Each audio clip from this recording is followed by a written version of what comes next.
Hello दोस्तों, स्वागत है आप सभी का हमारे चैनल पुष्पोम एजुकेशन में। दोस्तों, हम लोग कल की कक्षा में विशेषण पढ़ रहे थे और उसके बारे में सामान्य जानकारी प्राप्त किए। जैसा कि आप सभी जानते हैं कि विशेषण भी हिंदी व्याकरण के अंतर्गत आता है, जो कि परीक्षाओं की दृष्टि से अत्यंत महत्वपूर्ण है। और जो हमारी आज की कक्षा होगी वह विशेषण के भेद के बारे में हम जानेंगे। चूँकि कल की कक्षा में हम लोग विशेषण की परिभाषा को पढ़े थे, तो एक बार उसकी भी संक्षिप्त चर्चा कर लेंगे। विशेषण किसे कहते हैं? जो संज्ञा और सर्वनाम की विशेषता बताते हैं, उन्हें हम विशेषण कहते हैं। और विशेषण के मुख्यतः 4 भेद होते हैं। कल की कक्षा में एक भेद सार्वनामिक विशेषण की चर्चा हुई थी और आगे उसके 3 भेद बच जाते हैं, जिसको आज की कक्षा में हम लोग कवर करेंगे। तो आप सभी लोग एक बार वीडियो को ज़ोरदार तरीके से लाइक कर दीजिए, शेयर करिए और कमेंट अवश्य करिए। और जो भी लोग नए हैं वो हमारे चैनल को सब्सक्राइब कर लीजिए, क्योंकि आपको इस चैनल के माध्यम से हिंदी व्याकरण की संपूर्ण जानकारी दी जाएगी और साथ में प्रैक्टिस सेट भी कराया जाएगा, ताकि जो आगामी परीक्षाएं होने वाली हैं उसमें जो क्वेश्चन आए वो आपके कवर हो जाए और आप ये जान लें कि किस प्रकार के क्वेश्चन आपकी प्रतियोगी परीक्षाओं में आएंगे। तो हम लोग कल सार्वनामिक विशेषण की चर्चा किए थे। अब आज की कक्षा में हम लोग उसके आगे के भेद को पढ़ेंगे। तो उसका दूसरा भेद है गुणवाचक विशेषण। गुणवाचक विशेषण क्या होता है, इसकी थोड़ी सी चर्चा हो जाए। तो जैसे कोई व्यक्ति होता है या कोई वस्तु होती है, उसकी कोई ना कोई क्वालिटी होती है। क्वालिटी अर्थात उसका कोई गुण होता है। जैसे कि आम आम एक फल है और उसका गुण क्या है कि वह मीठा होता है। वह उसकी क्वालिटी है कि वह मीठा होता है। कुछ आम खट्टे भी होते हैं, यह उसकी भी क्वालिटी है। जैसे कोई व्यक्ति रहता है, जैसे हम राम को ले लेते हैं कि राम मर्यादा पुरुषोत्तम थे और उनके अंदर धैर्य था, शील था, बहुत सारी क्वालिटी थी, गुण। ये उनके गुण को दर्शाता है कि जो राम थे वह मर्यादा पुरुषोत्तम के रूप में हमारे सामने प्रतिष्ठित होते हैं। हम उनसे कुछ न कुछ सीखते हैं, तो उनमें वो कुछ न कुछ क्वालिटी थी। जैसे महात्मा गांधी अहिंसक थे, अहिंसावादी थे, यह उनकी क्वालिटी है।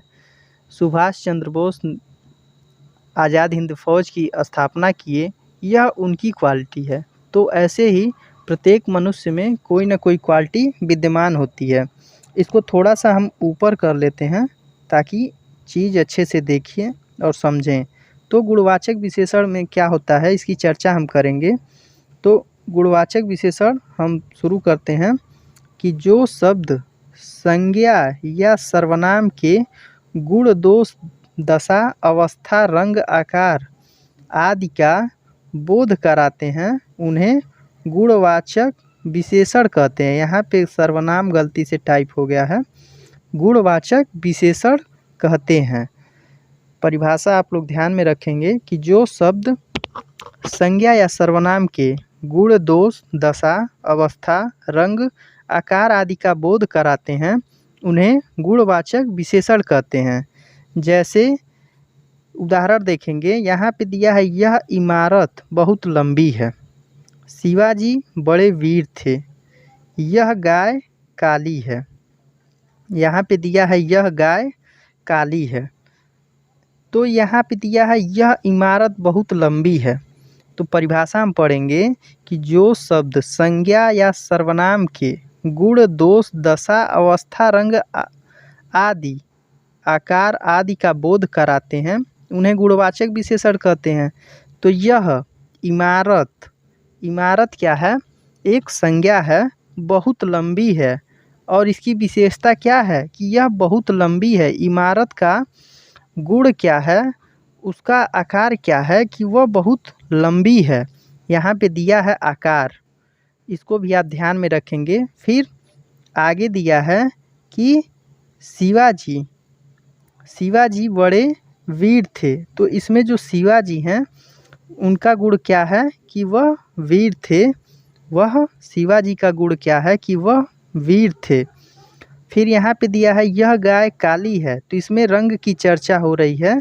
गाय कैसी है? काली है। गाय एक संज्ञा शब्द है और यह कैसी है? काली है। यहाँ पे देखेंगे इसकी रंग का वर्णन किया जा रहा है। तो इस प्रकार से होता है गुणवाचक विशेषण। आशा है कि आपको गुणवाचक विशेषण समझ में आ गया होगा। अब हम आगे बढ़ते हैं।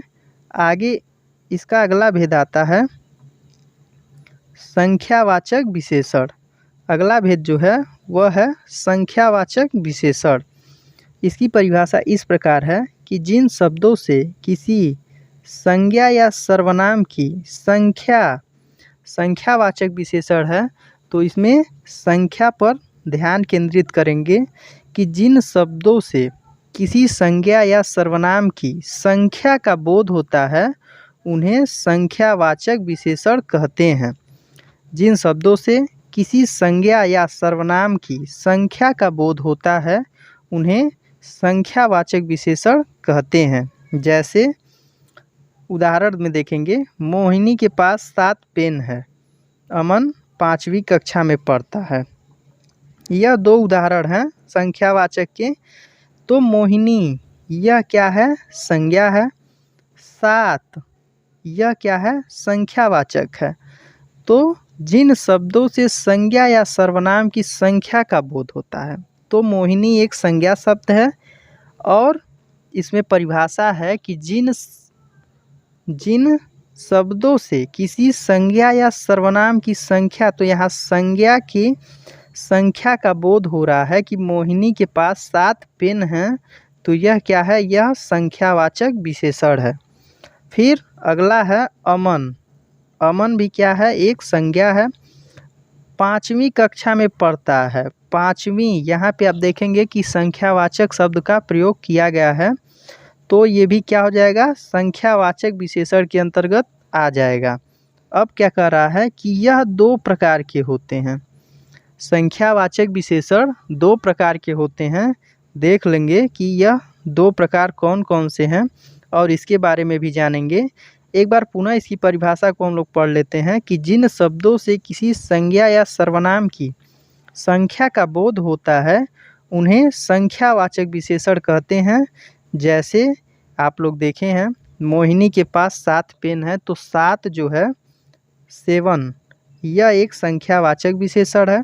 अमन 5वीं कक्षा में पढ़ता है, 5 ये भी एक संख्यावाचक विशेषण है।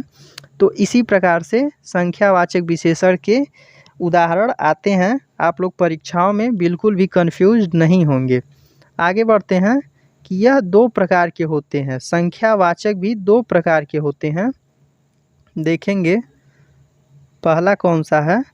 निश्चित संख्यावाचक। निश्चित संख्यावाचक क्या होता है इसको हम समझेंगे। इसे निश्चित संख्या का बोध होता है। इससे निश्चित संख्या का बोध होता है, जैसे 10 लड़के, 20 पेन इत्यादि। यानी इसमें इसके 2 भेद होते हैं, एक निश्चित होता है और एक अनिश्चित होता है। तो निश्चित आप जानते हैं कि सीमित, यानी कोई भी चीज़ सीमित होती है या निश्चित होती है, लिमिट में होती है, उसे हम निश्चित कहते हैं। उदाहरण हम देखेंगे कि आज विद्यालय 10 लड़के आए थे, यानी यह सीमित है कि आज विद्यालय मात्र 10 लड़के आए थे। यह निश्चित है कि विद्यालय मात्र 10 ही लड़के आए थे। अगला उदाहरण देखेंगे कि राम के पास 20 रुपये थे, यानी जो राम है उसके पास मात्र 20 ही रुपये थे। यानी यह क्या है? यह जो है वह निश्चित है। निश्चित है। तो जहाँ पे निश्चितता का बोध हो वह संख्यावाचक विशेषण के अंतर्गत आएंगे और इसको भी आप ध्यान में रखेंगे। अब हम अनिश्चित संख्यावाचक के बारे में जानेंगे, तो इसको भी हम लोग देख लेते हैं। अनिश्चित संख्यावाचक क्या होता है? अनिश्चित संख्यावाचक, इनसे अनिश्चित संख्या का बोध होता है।